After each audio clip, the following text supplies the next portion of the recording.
Assalamualaikum warahmatullahi ta'ala wabarakatuh. Selamat pagi, selamat siang, selamat sore, dan selamat malam anak-anakku sekalian. Bapak doakan semoga kalian dalam keadaan sehat walafiat. Bertemu lagi dengan Bapak Jai. Hari ini Bapak akan membahas tentang wudhu. Apa sih itu wudhu? Kenapa kita harus wudhu sebelum kita sholat, dan bagaimana cara mempraktekkan wudhu yang baik dan benar. Pada video ini Bapak akan membahas tentang itu. Jadi tonton video Bapak sampai selesai ya.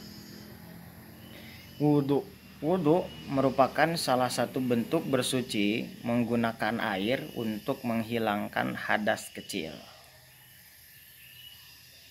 Jadi gunanya wudhu itu adalah untuk menjadi syarat bagi ibadah-ibadah kita yang mengharuskan atau mewajibkan sebelum ibadah tersebut kita harus suci dari hadas kecil. Habis hadas kecil seperti buang air kecil. Nah, itu kalau kita mau sholat kita harus terlebih dahulu wudhu karena kita mempunyai hadas kecil. Sedangkan untuk menghilangkan hadas kecil tersebut, kita menghilangkannya dengan cara wudhu. Oke, kenapa kita harus wudhu dulu sebelum kita sholat? Sebagaimana firman Allah Subhanahu wa Ta'ala dalam Al-Quran, surah Al-Ma'idah ayat 6. A'udzu billahi minasyaitonir rajim. Bismillahirrahmanirrahim. Idza qumtum ilas sholati faghsilu wujuhakum wa aydiyakum ilal marafiq wamsahu biruusikum wa arjulakum ilal ka'bain. Kurang lebih artinya seperti ini. Ya ayyuhalladzina amanu idza qumtum ilas sholati, wahai orang-orang yang beriman, apabila kamu hendak mengerjakan sholat, faghsilu wujuhakum maka basuhlah mukamu, wa aydiyakum ilal marafiqi, kemudian basuhlah kedua tanganmu sampai siku, wamsahu biruusikum wa arjulakum ilal ka'bain, kemudian usaplah kepalamu dan basuhlah kedua kakimu sampai dengan mata kaki. Jadi hubungan antara wudhu dengan sholat itu sangat berkaitan. Sebagaimana firman Allah yang tadi dalam surah Al-Ma'idah ayat 6, kita diperintahkan untuk wudhu terlebih dahulu. Kali ini Bapak akan mempraktekkan wudhu.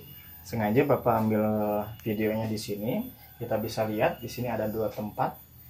Pertama, kita bisa wudhu menggunakan air keran. Yang kedua, kita bisa wudhu menggunakan air bak. Cuman Bapak sarankan lebih baik kalian menggunakan wudhu itu dari keran karena airnya mengalir. Kalau kita mau wudhu dari bak, maka kita harus memenuhi syarat. Syaratnya dalam sapinah itu harus kulataini, lebih dari 2 kula. Gimana sih ukuran 2 kula itu? Sebagian ulama mengatakan bahwa kulataini itu ke atasnya tingginya 60 cm dan ke pinggirnya juga 60 cm gitu. Oke, jika kalian mau wudhu dari air bak, maka usahakan kita jangan ngambil air langsung seperti ini di sini, tapi memakai gayung. Kemudian kita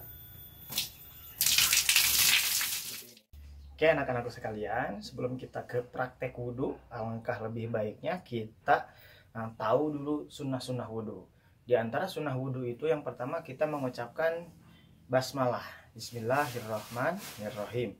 Kemudian sunnah yang selanjutnya yaitu kita mengucapkan 2 kalimat syahadat, asyhadu alla ilaha illallah wa asyhadu anna muhammadar rasulullah.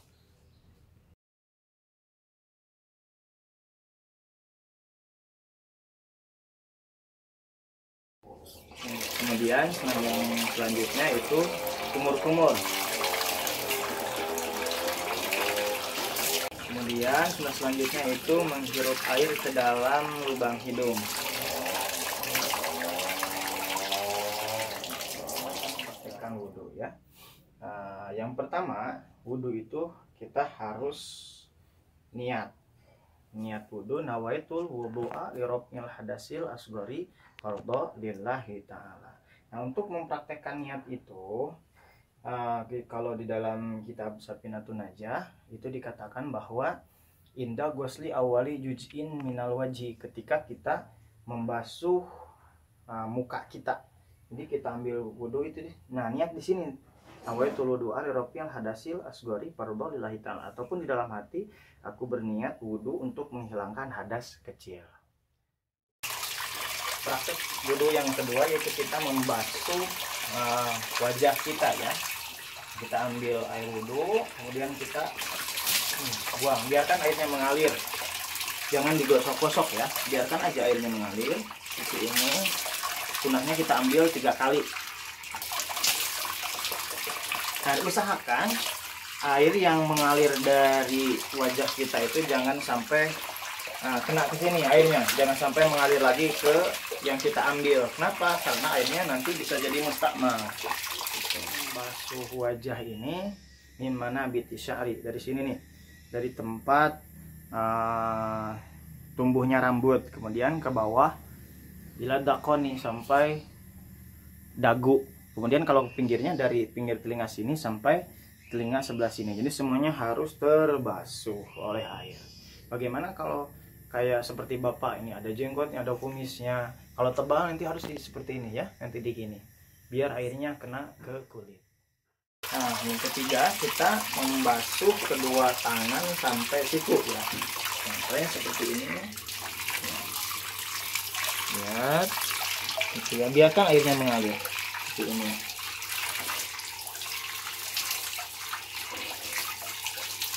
Mulailah dari sebelah kanan baru ke sebelah kiri. Oke, syaratnya itu kita harus sampai siku. Nah, yang lebih baik itu harus melebihi siku. Kenapa? Karena dikhawatirkan sikunya tidak terbasuh. Malayatimul wajib ila bihi fahuwa wajibun. Sesuatu yang menyempurnakan suatu kewajiban maka akan dianggap wajib. Jadi ini harus melebihi siku. Kemudian yang keempat, kita harus mengusap rambut ya. Nah, ini kalau dari Imam Syafi'i seperti ini. Ada juga dari imam-imam yang lain bisa. Dan bagaimana kalau rambutnya itu botak?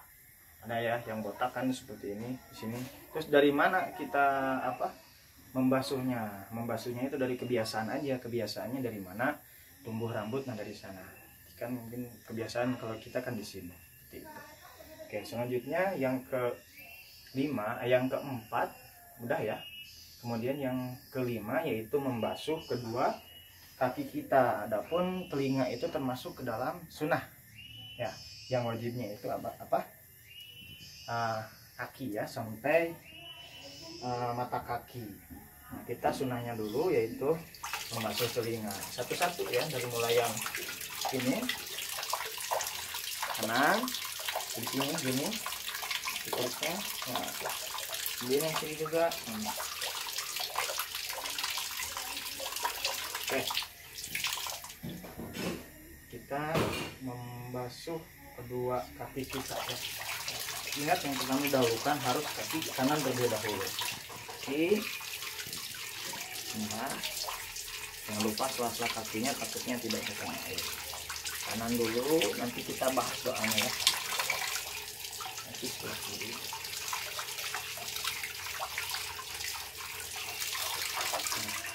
Mungkin itu praktek dari wudhu. Kemudian sunnah selanjutnya itu kita membaca doa setelah wudhu. Oke, mungkin itu saja yang dapat Bapak sampaikan. Jangan lupa komen, like, dan subrek video Bapak ya. Terima kasih. Assalamualaikum warahmatullahi wabarakatuh.